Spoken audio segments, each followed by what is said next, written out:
Welcome back to my open source interview series. This is a whole bunch of conversations with yogis candidly about their practice, about their work, about their research. I am lucky to be here today with James Reeves. Hello, hello. Hi, thanks so much for having me along, Lizzie. Thank Oh, you. thank you for your time. Today, I want to talk about your wonderful book, which is called The Book of Rest. Whoop, whoop, whoop. How to Find Calm in a Chaotic World.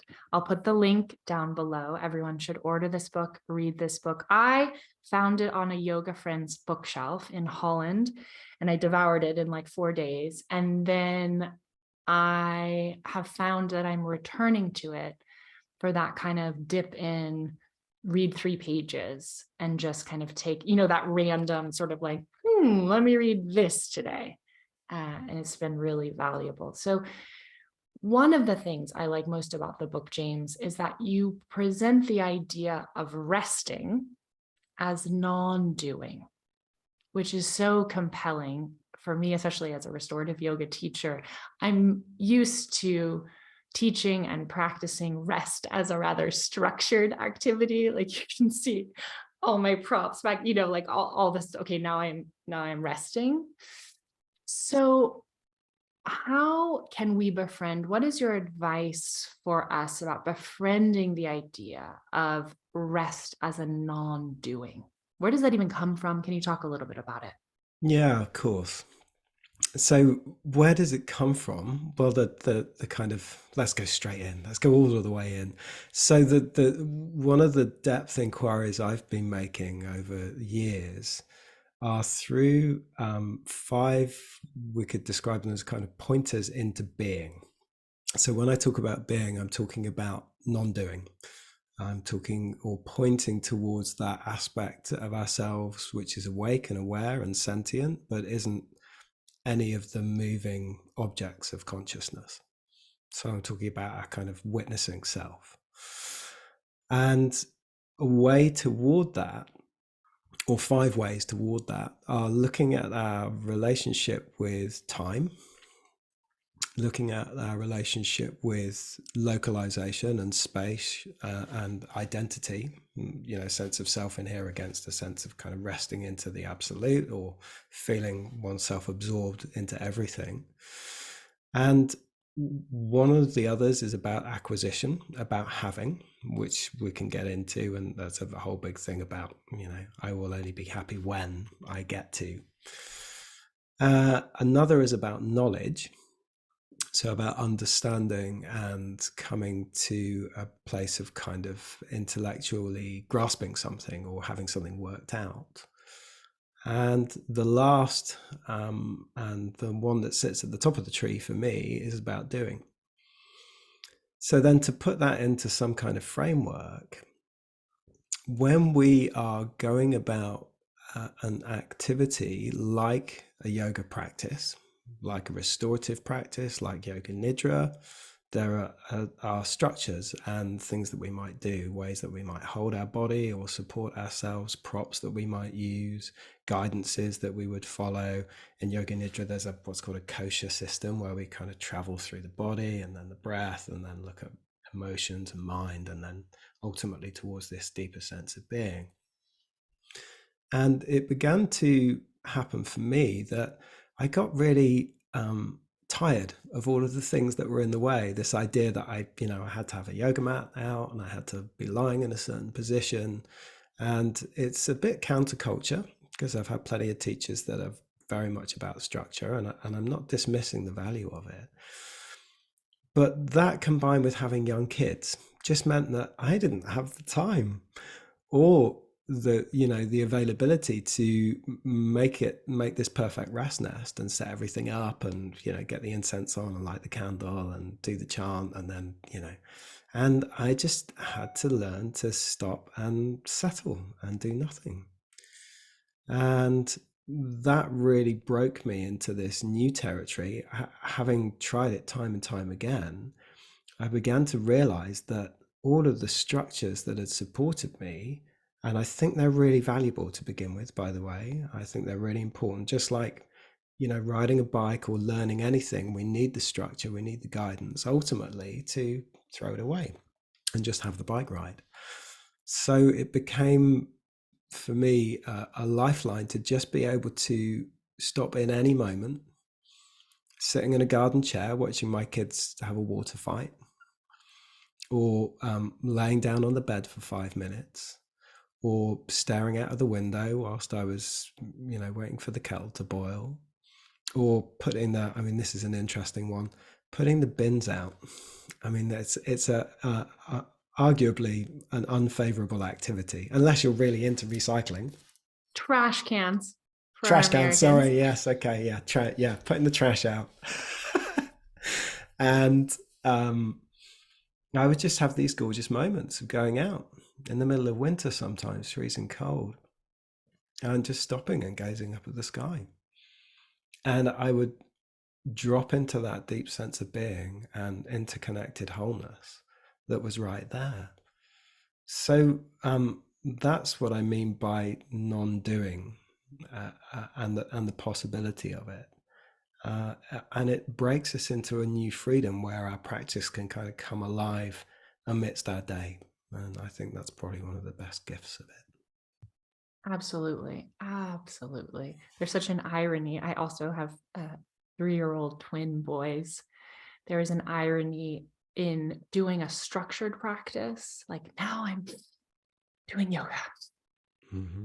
And then moments later, finding myself frustrated, shouting at them, like, no, Otto, you cannot bite your brother. Stop it. And it's like, then I'm shouting, then all of a sudden, boom, I'm not in any sort of state remotely close to yoga rest. So I love the Book of Rest, what you're offering, what you're saying now, the ways in which we can begin to tug the strings of our practice and draw those threads through our daily life. I love the idea of taking the recycling. That's something I started doing when the kids were little. Like the paper recycling is a 2-minute walk that we have to do. It's not right out front of our house. And so I started seeing that as like, this is an opportunity. After I put the kids down in the evening, and then I'm going to walk outside, smell something, breathe something, be outside for 2 minutes while it's an excuse. It's like it's something that my mind says, oh, now I'm taking out the recycling. But what I begin to see it as, and I think that's exactly what you're saying, is like, this is an excuse for interoception, an excuse for turning my attention somewhere other than. Yeah. I like interoception. No one ever knows how to say it, do they? I don't know how to say it. Interoception. And also I like feeling out as much as feeling in. And what I mean by that is those moments where I touch back into the interconnectedness of things are about kind of going beyond my sense of self. And that to me has a feeling tone to it.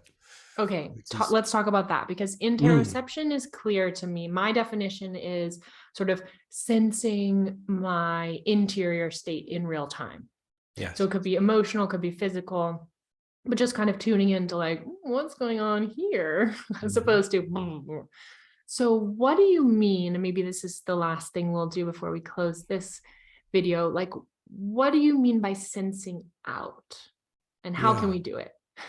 Well, let's do it live right now. So if you're listening to this and tuning into this, you might stay with your eyes open, or you might like to close your eyes. Either is fine. It's not state specific. We don't have to do anything in particular. But take a moment to feel how your body touches into the clothing that you're wearing,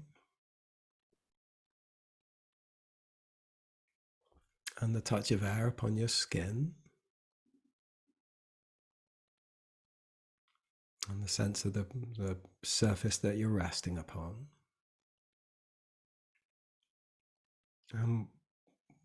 What we might call the skin boundary, where our physical self meets the world. And then just let your attention kind of move out as if you could touch out, maybe just a millimeter at first.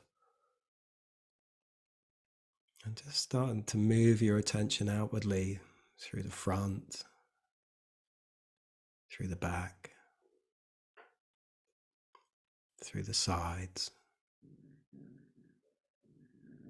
up and down. As if you were kind of touching out into the space in the room that you're in. As if you could touch out into the walls and the floor and the ceiling.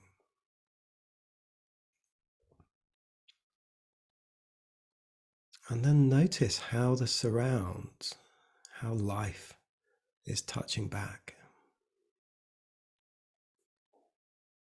It's not just how you want to relate to everything around you, but how everything around you wants to relate to you.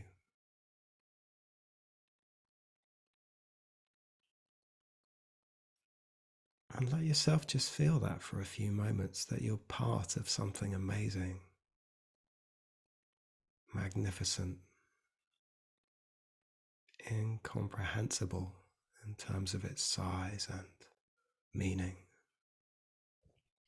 But you can feel it.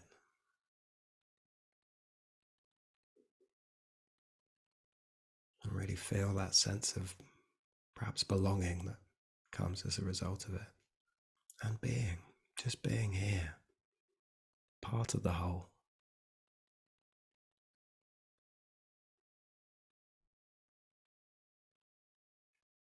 And you don't have to break that felt sense of interconnectedness, even as you might open your eyes and come back into life and wherever it is you're headed next.